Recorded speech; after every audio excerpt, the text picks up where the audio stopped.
Welcome, people. I'll keep this quick for us returning Vault Dwellers or just Amazon Prime members that have no idea what we're talking about. All are welcomed here. Maybe it's your day off, you're trying to find something to watch, or you're just getting off work and you want to find something with the family.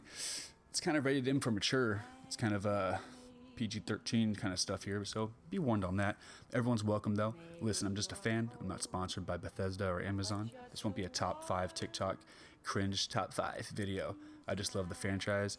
So will returning dwellers enjoy this? I think so. Will newcomers enjoy it? I think so. Subjectivity. Is it material, woke and stuff? I don't know. I don't think so.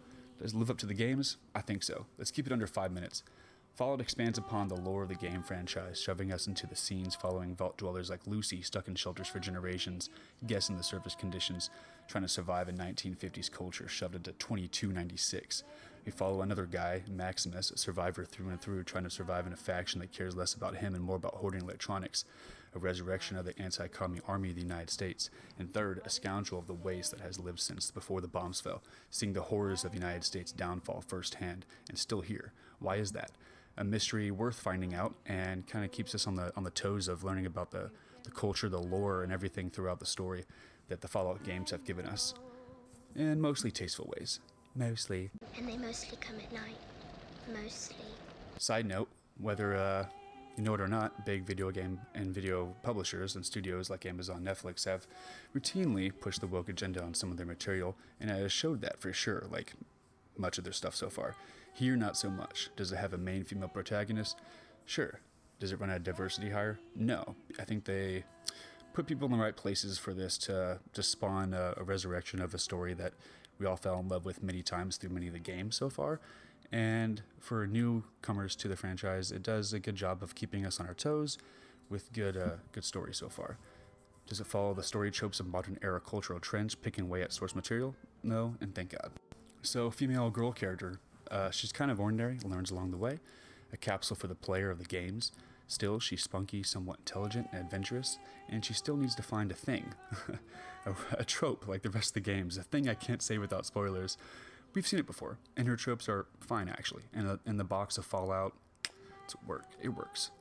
Other guy is black. Who cares? He plays his role dandy. Maximus is trying to find his way in the world. No spoilers, but everyone dies.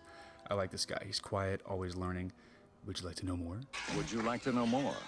The ghoul? He's a ghoul. A guy who didn't die, but definitely ghoulified by the effects of radiation. Long story short. He tries to kill everybody. Yep, anti-hero, villain, western cowboy. Why not? Enjoy the bloodbath. Reminds me of Hancock from Fallout 4, and that can be a good thing. Lips tight. The tropes in the show are good fan service for the veterans of the games, but they don't detract like Star Wars trilogy. They just work in the world of Fallout. It's settled in the Los Angeles region, and for those that know, it's pretty cool. Set 9 years after Fallout 4 and roughly the Los Angeles area, and somewhat nearby we can expect some factions and locations that we've seen before. They're represented here.